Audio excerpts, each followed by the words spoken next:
Oh, hi nerds. Welcome to the GoPro Arena podcast. What's going on, everybody? Today is Friday, and I'm doing it a day early because I have a wedding to go to. So, got a wedding tomorrow. Kind of excited about it. You know, whatever. I get to take off work for it, so it's good. Anyway, it's been a really busy week. I am really behind on things. I have 4 matches to catch up on for the After Hours Gaming League. And those were supposed to be due... Well, really, they're supposed to be due today. To be honest, I probably won't get them done till tonight after work. But, I mean, it's just going to be that way. I know that they already posted all the other casts from week 3. So, a lot of the casters are going into week 4 on this Sunday. And I'm actually going to be taking a break because I have to catch up on some things.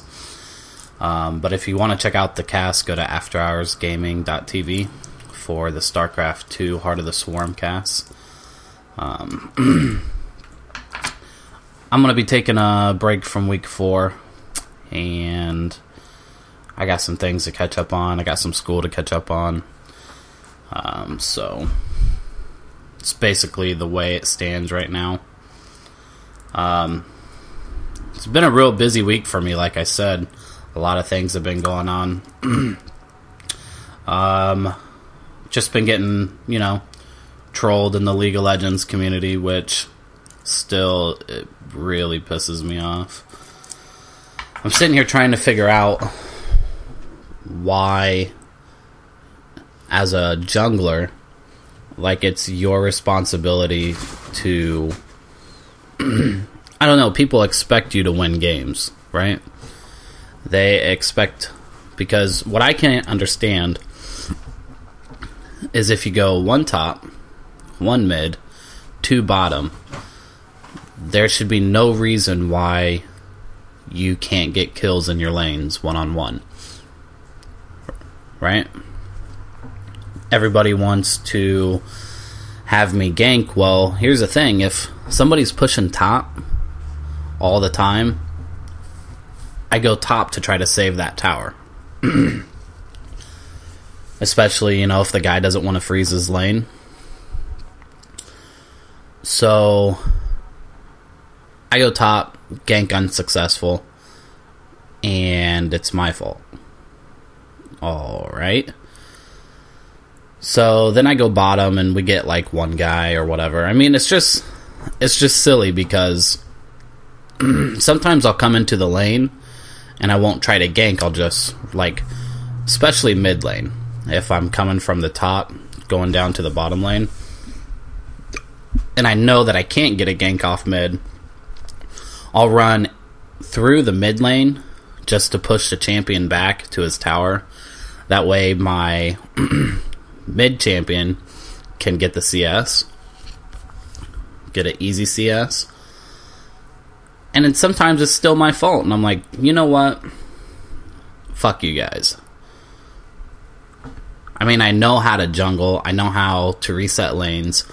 But it's still pretty frustrating to have these kids on here and chew your ass, or I don't know. I mean, I don't know what they expect. I really don't. But it doesn't matter. I had some interesting things. Interesting games, I guess I should say, this week. Been trying out some new builds on Shaco.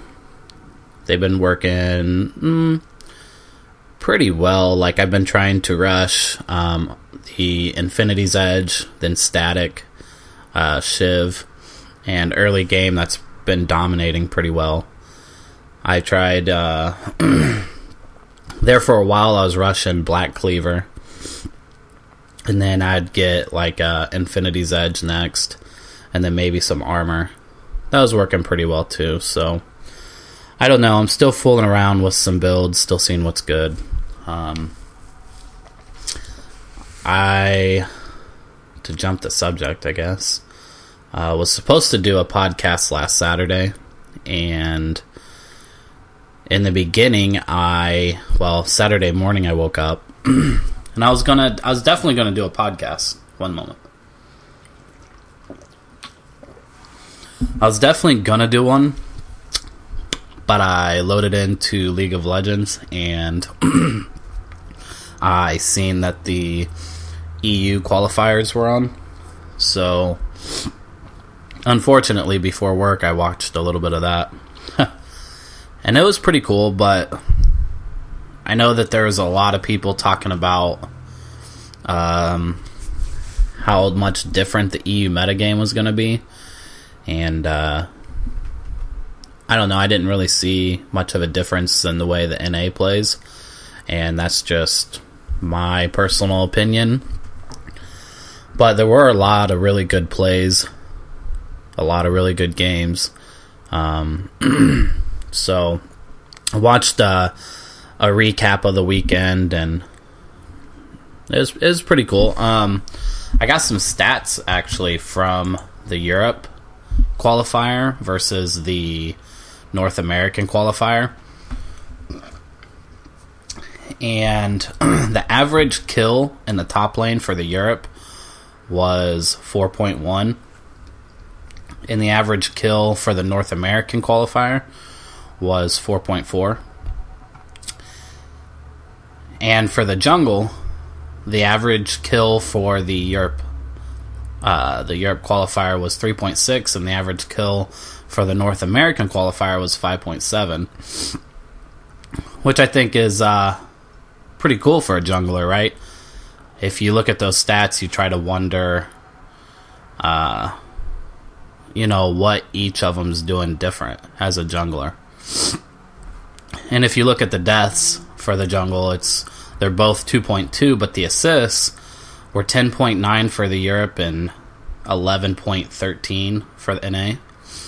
So North America kicked Europe's ass when it comes to jungle.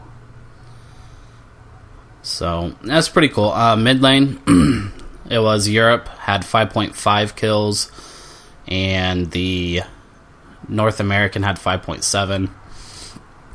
The AD carry had 6.8 kills for the Europe and 6.4 for North America. And then support had 1.1 kills for Europe and 1.3 kills for North America. So I thought that was pretty interesting. I want to get to the most picks for the Europe side. In the top 3 most picks was Shin. He was picked 19 times. So that averaged out to 57.6%. Ezreal was picked 20 times for an average of 60.6%. And Zyra was picked 22 times, so that was a 66.6%. And that was for the Europe qualifiers. And for the North Americans, you had Chilgath that was picked 25 times, 67.6%. Lulu picked 22 times with the average of 59.5%. And Ezreal was picked 22 times with 59.5%. So to me, it's no surprise that Ezreal made a big showing at both qualifiers. A lot of people just in your normal games or in your ranked games, Ezreal's making a huge comeback. And why wouldn't you when you get a flash for your summoner skill and you get a flash for your champion skill? And literally, literally early game, he's untouchable. Trust me. I've tried to gank him, 100 times. You know, the really stupid Ezreals, I can pull off a gank. But for the most part, he's untouchable early game. We're going to get to most bans now for the qualifiers. Looks like Kazakhs had 20 bans for an average of 60.6%. And we have Olaf with 17 bans for an average of 51.5%.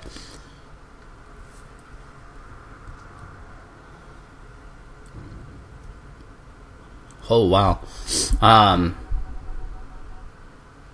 On the North American side, we had Evelyn. She was banned 31 times for an average of 83.8%. And then Kazakhs was banned 27 times for an average of 73%. So,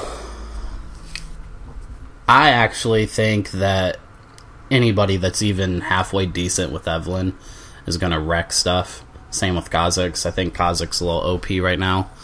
He can definitely wreck stuff. So those bans really don't surprise me. Shin, though, for the North American side, was only banned 15 times. So it seems they weren't as worried as before about him. And then Nunu was only banned 16 times for North America for 43.2%. So you had, let's get to the highest wins now. For the Europe side, you had the highest wins was Zyra. So Zyra made a huge comeback in the Europe qualifiers. She had 16 wins and 6 losses for a total win rate of 72.7%. I mean, that's awesome. And then you have your likely suspects. You have Kazakhs, 7-3, with a win rate of 70%. And then Cho'Gath, who was 5-2 with a win rate of 71.4%. For the North American side, you have Ari with a 6-1 loss, so she had an 85.7% win ratio when played as Ari. Then you have Tarek, who is 7-2 with a win ratio of 77.8%, and you have Olaf with a 13-5 with a 72.2% win rate. So that's North American side. I think that, you know, to some people those statistics might be boring, but I actually think that it's good information. I think that it's interesting to see how two different set of players, you know, from two different countries play the game, and what champions they choose, and, you know, what they're good at. I'm not going to get into the objectives. I'm just looking at the summoner spells, which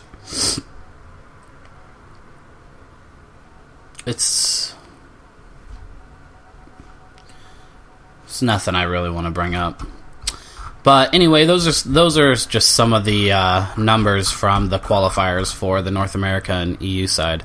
So I think that it's pretty cool.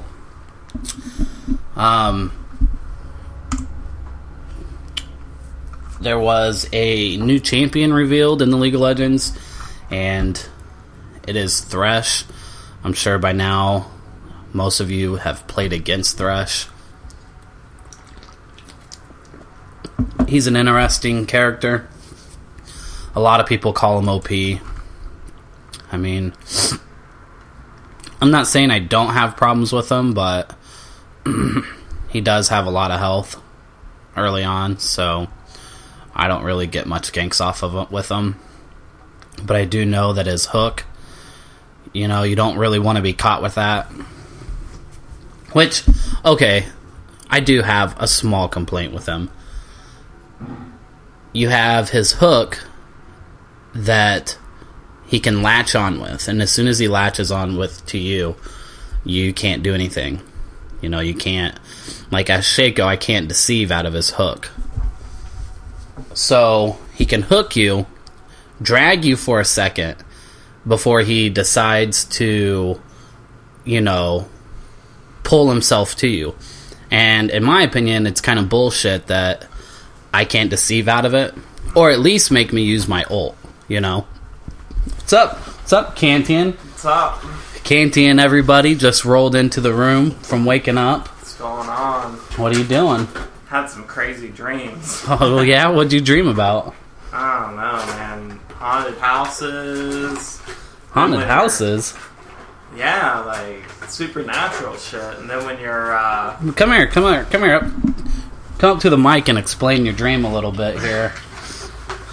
I know the audience is going to be curious about this, because I am. Well, you know, dreams always make sense when, you know, you're dreaming. But then when you try to explain it to someone, it doesn't make sense at all. It's completely twisted around. Sounds weird. What I remember, haunted houses, walking through a house, exploring what? I don't even know. I was just looking for stuff.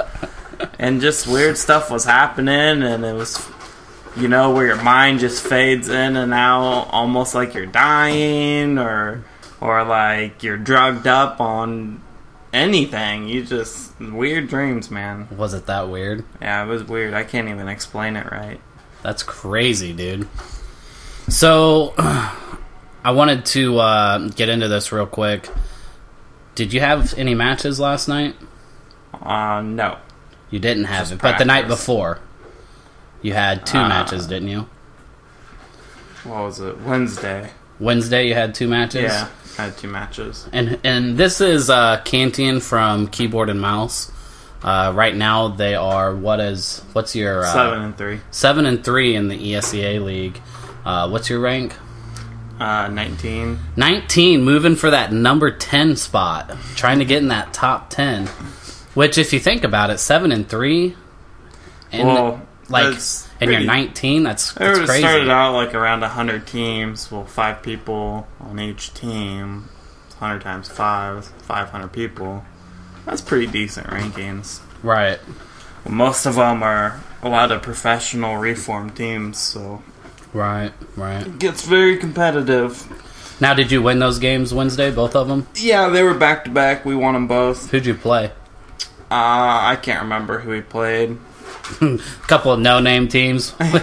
Yeah, there was one decent team. One we just dominated. They weren't that good. One team, they were some reformed teams, but they didn't know how to work as a team. They were just relying off their shots, and we just pulled together and beat them. What maps were you on? First one we had to play on train. Had to keep getting rescheduled, so we played on train, and then we didn't have time to practice nuke, and we had to go straight play on nuke, but we ended up winning that one. Nice. Did you win it by a long shot? Yeah. Nice.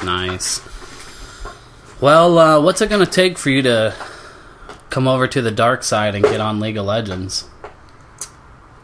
I guess once I figure out the team play in League of Legends, because right now I just start killing shit and leveling up, and I'll be like level 10 and like this level 17 big motherfucker just waiting for me and just runs in and dominates not only me, but like 2 of my other guys, because for some reason we'll have 3 guys sitting in one place sometimes. So once I figure that out, I might give it a chance. Sweet. Well, maybe after your season gets done with for Source, yes, might have a little bit more time to learn the ranks. Sorry, everybody, you might be hearing my pit bull in the background chewing up his bone. So hopefully he just gnaws on bones all day long. All day long. We spend $100 a month on bones for him to chew up. He can't get enough of it. I'm gonna take care of some stuff. Alright. Bye with goodbyes. Well, talk to you later, Kantian. Bye. Bye. Take care. Alright, everyone. That was Kantian from Keyboard and Mouse. He plays Counter-Strike Global Offensive. If you haven't already knew that. If you didn't already know that. The hell, I can barely talk. Anyway, let's get back into Thresh. Where was I at? Pretty sure I was bitching about his hook. And the thing is, I can see not being able to deceive out of his hook. But I think I should be able to ult out of his hook as Shaco. And the reason why I say that is because I do believe that when Amumu uses his ult and it stuns you, I believe that Talon is able to use his ult to get out of it. You know what I mean? Like, that only seems right. Like, I have to give up my ult in order to get out of, his hook. I think that that's fair. I'm not saying I'd do it every time, but in a position where I have him hooked me and then I have 4 of his teammates running after me, like, I'm ulting out of there. I'm not sticking around. So anyway, let's go over some of his abilities just real quick. I'm not going to spend a huge amount of time on him. But we got Damnation, which is a passive. When Thresh stalks the fields of justice, minions, monsters, and opposing champions occasionally manifest their essence as souls after they die. Gather the souls of fallen foes to power up Thresh's armor and ability power. Thresh gains no armor per level normally. So it looks like the only way that he can scale his armor is by collecting souls.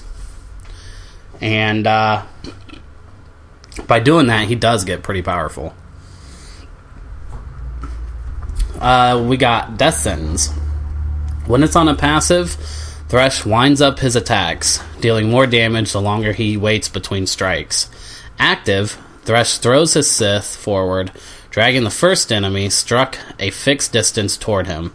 Activate Death Sentence again to hurtle towards the bound unit. Yeah, that's the bullshit I'm talking about. Dark Passage. Thresh hurls his lantern towards a target location. Nearby allies gain a shield, while inside the lantern's area effect. Teammates who click the lantern will be pulled to Thresh. And if you have Thresh on your team, this is where you get the good and bad players. If Thresh doesn't need to be in a team fight, it's great if he can stand in the background of the team fight, throw his lantern in the middle of the fight, so if someone's about to get rocked, they can click on the lantern and get pulled out of the fight. And then at that point, Thresh can kind of come back in, go into the fight, because I'm sure it's on a cooldown. But if you get bad teammates that don't really understand how to play Thresh, they're going to be right in the team fight, just all at once, right in the beginning of it, and get smoked. So, we have Flay. Thresh sweeps his chain, knocking all enemies in the direction of the blow. And then we have the box, which is his ult. Thresh creates a prison of walls around him that slow and damage enemies that cross through. So, let me turn my phone off silence. Or on silence. So anyway, I think his ult's pretty cool. Especially if you're trying to run from a team fight. He can throw it in the middle of the lane. And you guys can take off running. So, he's a pretty good support, but I think that he's only really good if you have somebody that understands how to play him. And I really don't mind champions like that. Because I hate, champions like Yi, who, you can be completely new to the game, have a little understanding of items and completely dominate people with them. And I think he's a troll character. I really hate Yi. But, I want to see more champions where it actually takes skill to play them for them to be good. Like Shaco. If you don't know how to play Shaco, as a jungler, you're going to get wrecked every time. All day, every day. So it took me, I don't know, quite a few games just to get to a point where I'm decent with him. I'm not even saying that I could just dominate anybody with him, because I still get dominated. But I'm getting to a point where I understand how he plays. I was listening to another podcast yesterday, and I believe it was Leaguecast, and they were having this huge discussion on whether or not Flash should be in the game. And there was a person on there that believes that Flash should be taken out of the game because he says that it makes the game too unpredictable and that there should be at least a little bit of predictability in League of Legends. And he said that, you know, at the competitive level, everybody has Flash, and, you know, basically it's allowing them to get out of moves, and it's allowing them to be there. It's allowing them to stop from being ganked. And I'm thinking, you know, I'm wanting to yell at my phone because I completely disagree with what he's saying. I believe that Flash should remain in the game, and this is why I believe that. Because there should be a level of unpredictability in League of Legends. You shouldn't be able to run up on somebody and completely know their moves. That completely takes away from the entire game. If you wanted predictability, then take off Fog of War. The whole point of Fog of War is for the unpredictability aspect of it. You know, maybe it allows you to think strategically.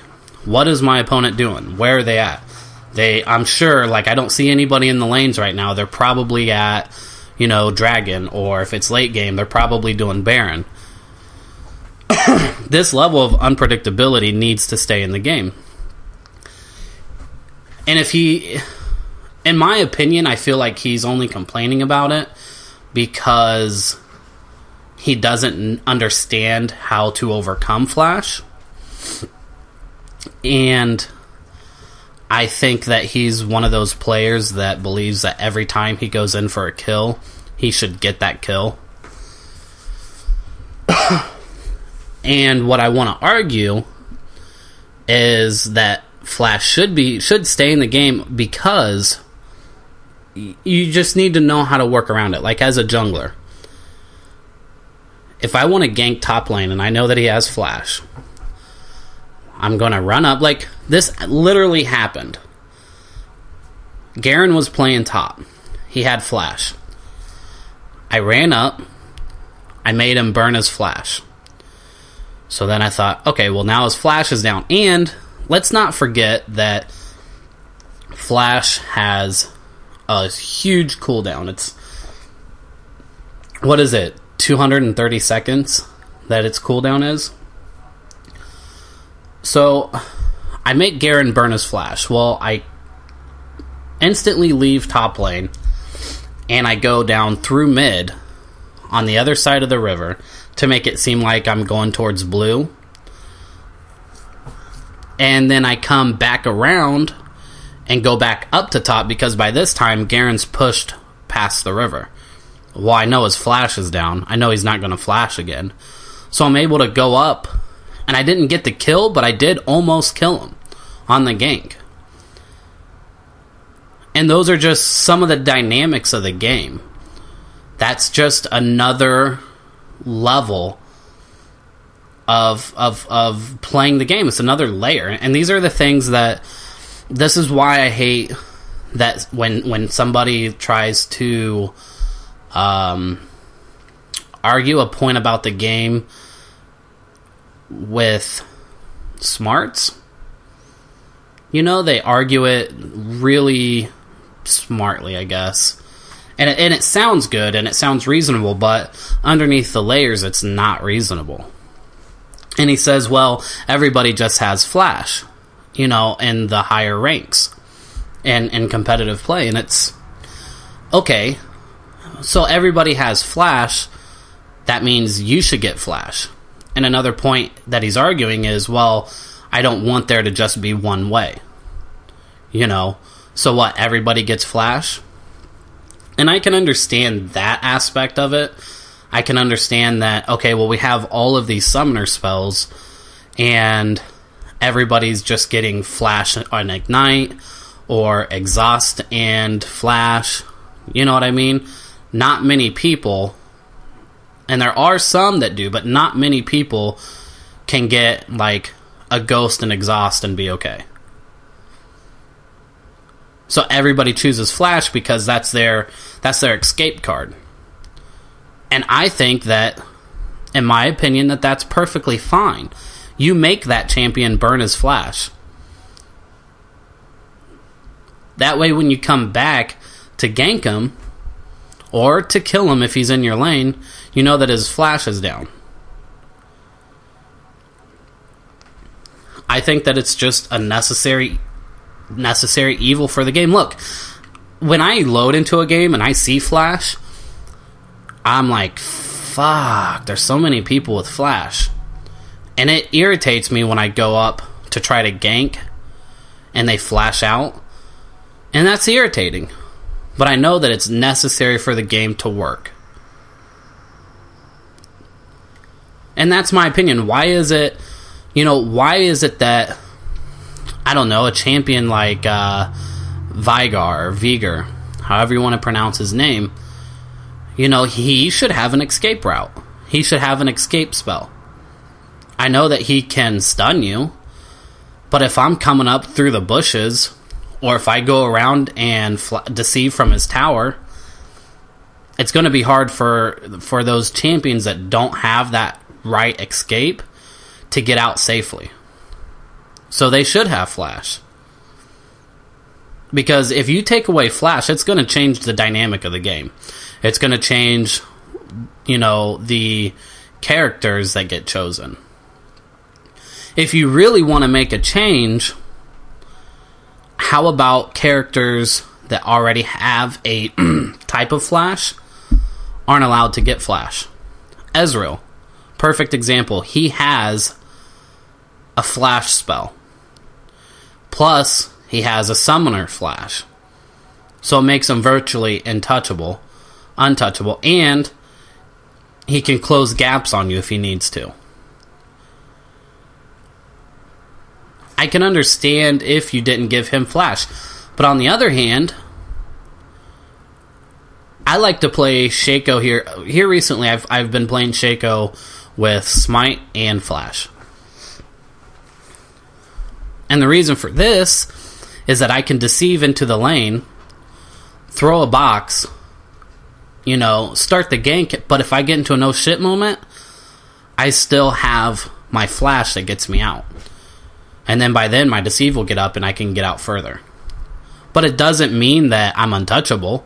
I still get, jumped. And if I get CC'd and silenced, I'm done. And most of the time, I do get silenced. A lot. So, I think that it's just, you need to learn how to overcome Flash. I don't think that Flash really needs to be touched. And that's just my opinion on it. And I just thought about that, and I wanted to get it out in the open.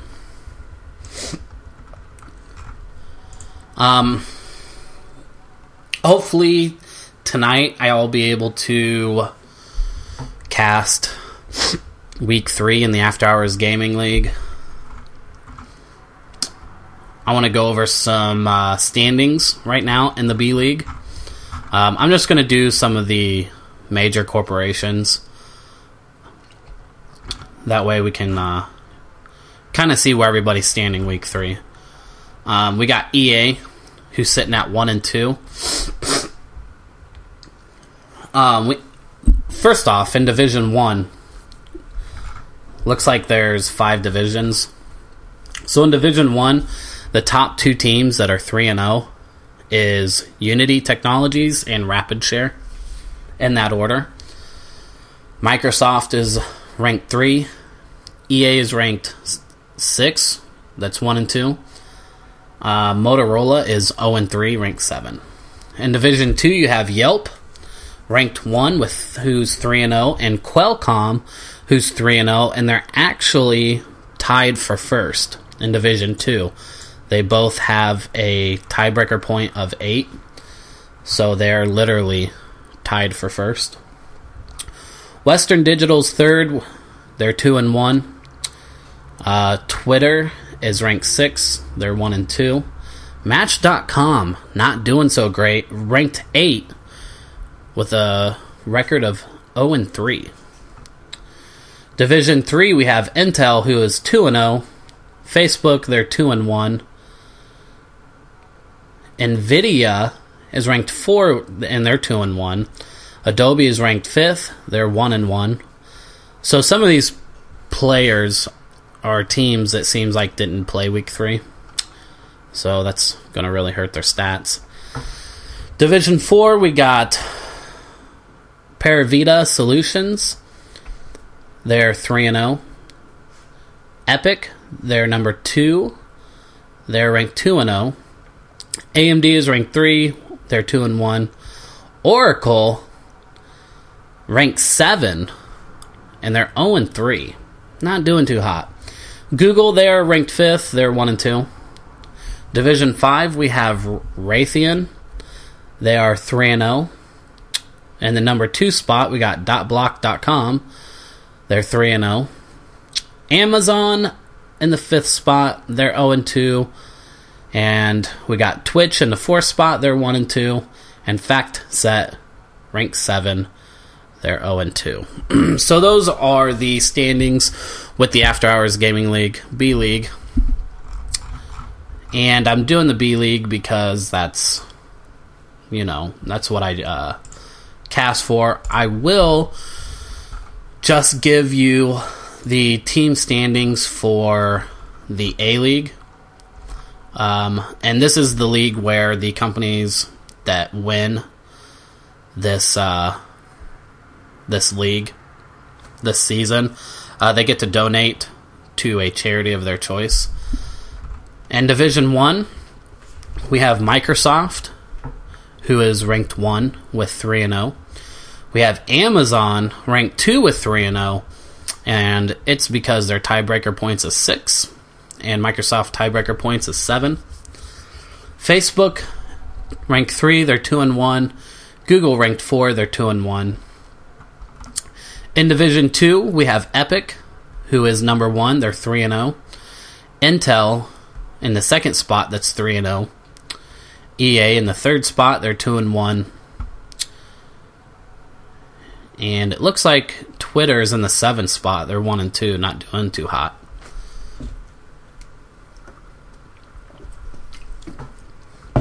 So anyway, those are some quick standings. I just wanted to give those out. If you guys want to watch some of the casting replays, go to afterhoursgaming.tv. Click on the A League or the B League, then click on videos and choose the week of your choice. Watch the games. They're really interesting. They're really fun to cast, fun to watch. So I don't think you guys will be let down. That's going to pretty much do it for me this week. I had to get some things off my chest. It's been frustrating going into some games. I know that I mostly talk about League of Legends on this cast, and really, the theme is Go Pro Arena podcast, and it is generalized because I do cover a wide variety of games. Right now, it just happens to be that I'm so deep into League of Legends that I just have a lot of shit that's going on in there. And it's mostly, I just want to throw my monitor across the room because of the stupid kids that are on here. Oh, here's one thing that you guys need to understand, and please do. Please do. If you're getting your ass kicked, then surrender. Don't waste everybody's time. If there's 3 people that vote yes, let's surrender, then surrender. If you know that you're not coming back. If it's, like 5 to 35 and you guys don't have a tower down and they're at your inhibitor, it means that the other team's fed. Please, please just give it up. I was in a game this past week, and it was literally like that. We were getting our asses kicked. And every time we tried to surrender, there were 2 people that were voting no. And he was voting no because he was just being a dickhead, and he wanted to waste our time because there was some exchange of words. So he was getting back at us, right? And it just really pisses me off because you're literally wasting the time of other people by you being a dick. And I can't just AFK from the game because then I get reported. So if you guys are getting your ass kicked, there's really no reason to stay. And that's it. That's my opinion. And it could be completely asinine, completely wrong. But just don't stay in the game. You have no reason to. Why don't you surrender, get what little points you can, create a new game, and try again? You know what I mean? If the average kill on your team is 2 and the average kill on the other team is 10, it's time to just give up. You know, there's no reason to stay there. Another thing that I wish that Riot would address is the AFKs that are going on in games right now. Literally, an average of 1 AFK per game is unacceptable. And that's how it was this entire week. I had an average of 1 AFK per game.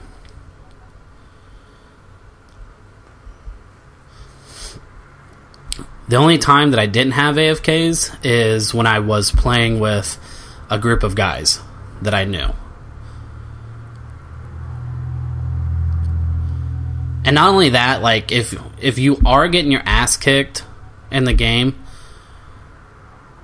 it kind of pisses me off that you would go AFK. Even if your team won't surrender, it's annoying that you still go AFK.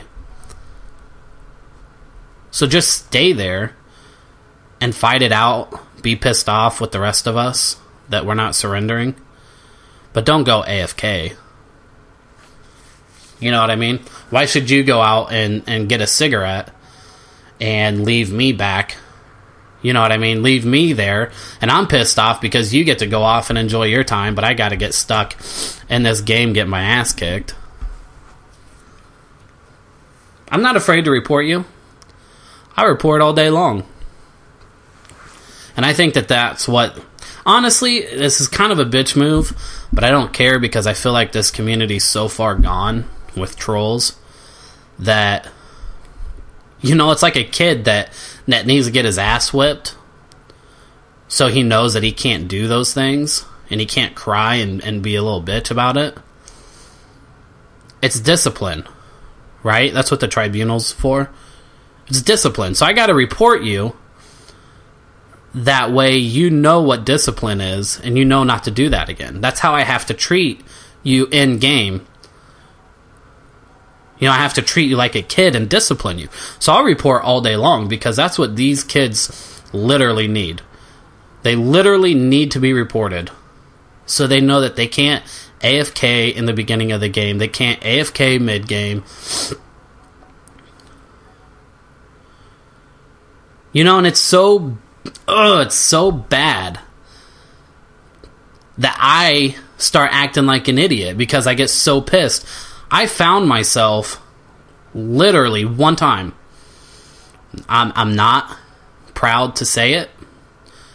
You know, it wasn't a proud moment in my career, but here I am streaming, which is twitch.tv/GoProArena, by the way, if you're curious.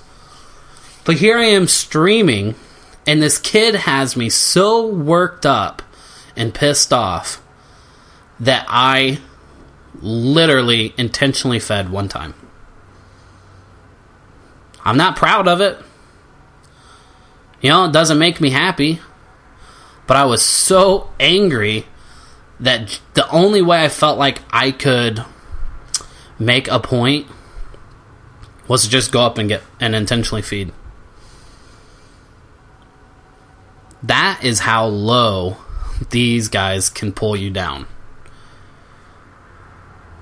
You know, and it was to the point where it was because he stole my blue.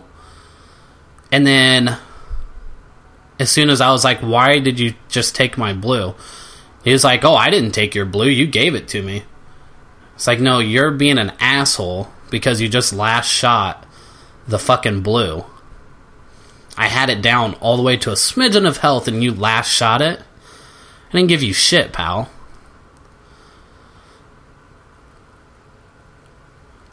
But that's how they'll do you. And then they'll say, no, I'm not going to surrender. I'm having fun. This is fun for me. No, you're just being a dickhead. That's what's going on. And that's... Here's the thing about League of Legends and StarCraft 2, because League of Legends is going to be bringing in a ranked system, a ranked ladder system, just like StarCraft. So you would have your, bronze, silver, gold, probably diamond or something, and then you'll have challenger or what have you. Anyway, they're going to have that rank system. The thing about StarCraft 2 is the fact that you're able to... it's just you. It's 1 versus 1. So if you fail, it's because you failed. It's because you didn't win that game. You know what I mean? So if you're gold and you're not getting bumped up to the next ladder, if you're not getting bumped up to diamond, it's because you failed. Or if you're not getting bumped up to platinum, it's because you just lost your game, and that's on you. But this is the bad thing about League of Legends and the ladder system, is you may have been doing good, but if your team was doing terrible and you guys lost, that still affects you, and you lose ELO. Because even though you're going to a new ranking system, it's still based off your ELO. But from my understanding, you won't be able to see your ELO. And I could be, completely wrong on that. But the way I understood it is that your ELO will basically be like hidden. And correct me if I'm wrong on that. But you still get punished if you just got put on a team that got dominated. Because even if you get matched, because they're going to match you with people that are close to your ELO, close to your games, and they're going to try to make it as evenly matched as possible. And I get that. But you can still get a team that gets completely rolled. And that's my point, is I hate, having to depend on a whole team to make me victorious. And then it affects, my ranking when I lose.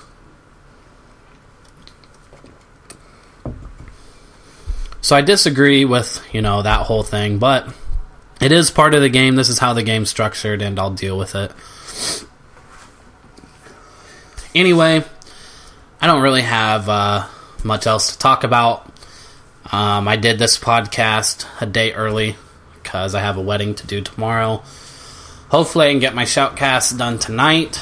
You can check those out again at AfterHoursGaming.tv. You can follow me on Twitter at twitter.com/GoProArena. You can follow me on Facebook at facebook.com/GoProArenaShow. You can follow me on Twitch at twitch.tv/GoProArena. Anyway, this is technical. I'll be signing off now, and I will see you guys next week. Take care. Don't get trolled too hard.